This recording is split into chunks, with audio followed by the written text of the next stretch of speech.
Hi guys, Keegan here with Champion Helmets. Today I'm going to be talking to you about two different helmets from Shark Street Drak series. What I'm going to do is I'm going to take you through their similarities and their differences, and by the end, maybe you'll know whether or not one of these helmets is right for you. So let's get started.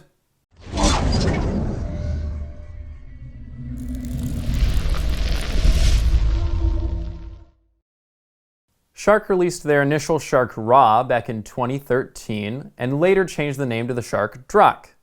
Since then, they've released many variations on this popular design, and what I have here in front of me are two such variations. On my right, I have the Street Drak, and on my left, I have the S-Drak.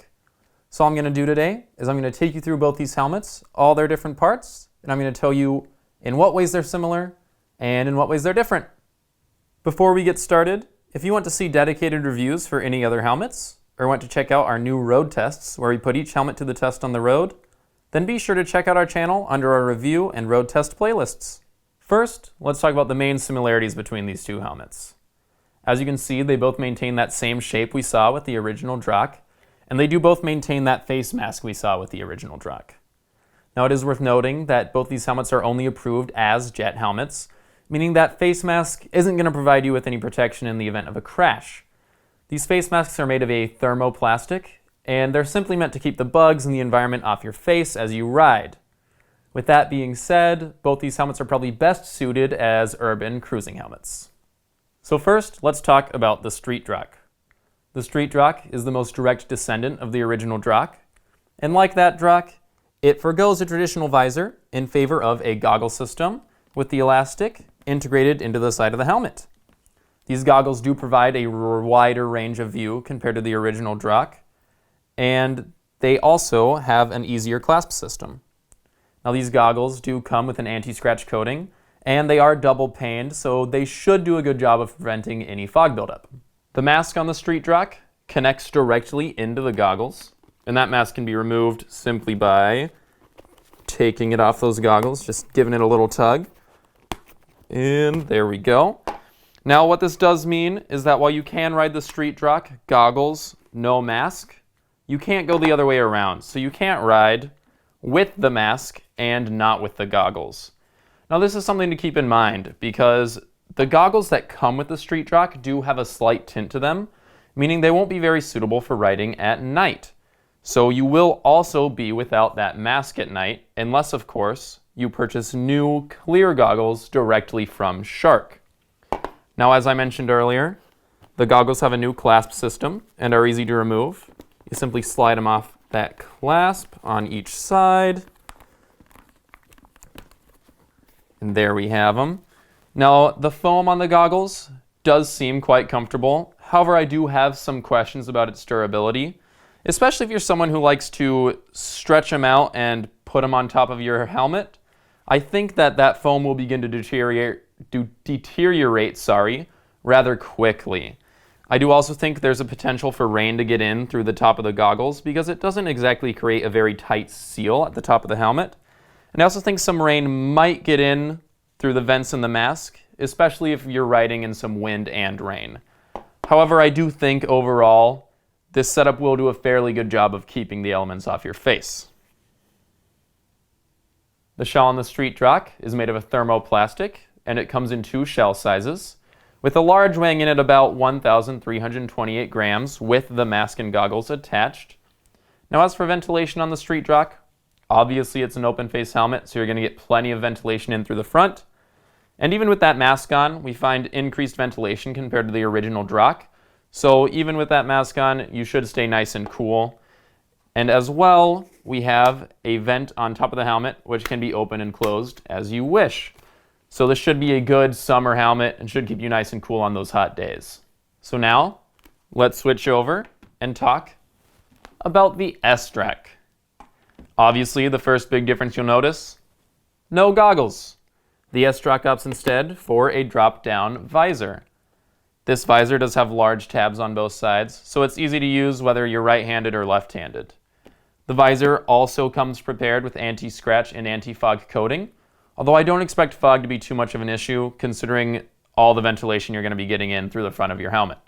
While the shell on the Street Drak is made from thermoplastic, The shell on the S-Drak is made of the lighter fiberglass, and it also comes in two shell sizes, with the large weighing in at about 1,278 grams with that mask and visor attached.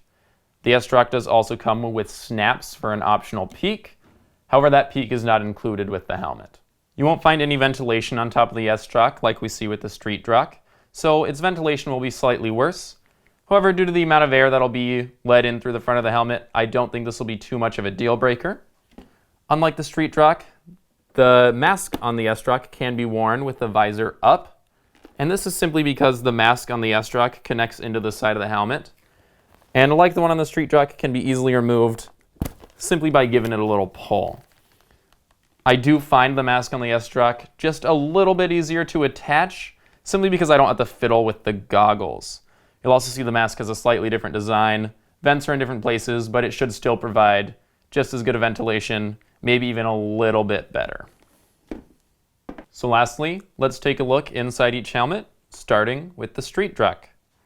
Now the lining on the Street Drak is removable, washable, and antibacterial. So we're going to start with these cheek pads and get those off. Oh, I did not thread that through very well. And there we go.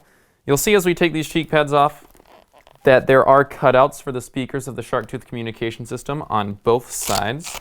And these are just connected with some Velcro. And they're very easy to remove. You just have to make sure you thread that out. Perfect, there we go. Now these don't provide a ton of cushioning. They're a little bit thinner than I would like to see, but oh well, that's neither here nor there. Let's get this liner out. As I said, this is removable.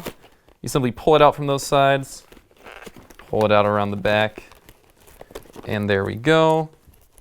Now at the front, I don't like pulling directly on the fabric. I do fear it'll tear, so I like getting up a little close, popping that out.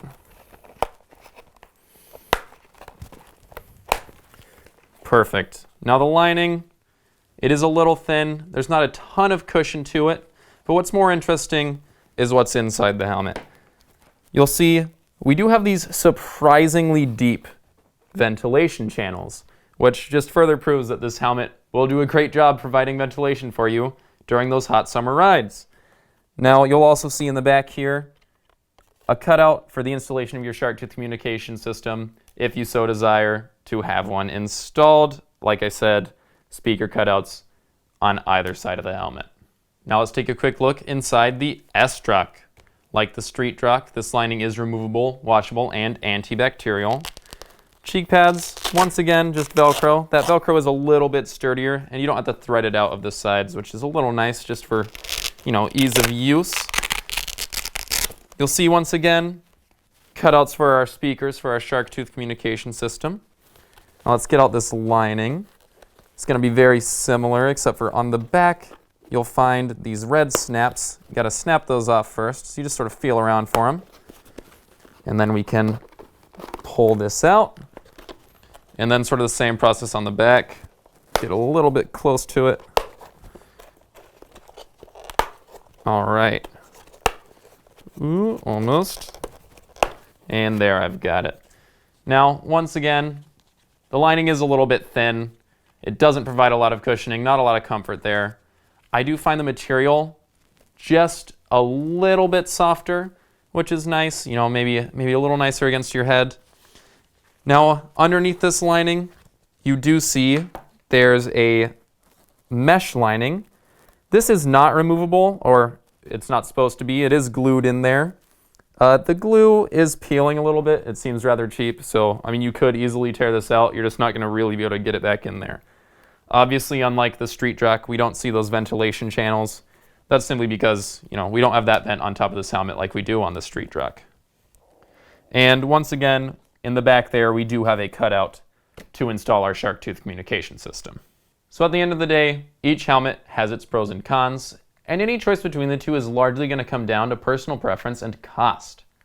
However, if I did have to give one helmet a slight edge, it would be the S-Drak, simply because its shell is made of a better quality material, and you can wear that mask without that visor. And it's just sort of all around a slightly better version of the Street Drak, with slightly worse ventilation. Now, if you have any questions, please leave them in the comments and I'll be sure to answer those for you. And if you want to see more of our videos, please subscribe to our channel for more content. Once again, my name's Keegan with Champion Helmets, and I hope to see you again soon.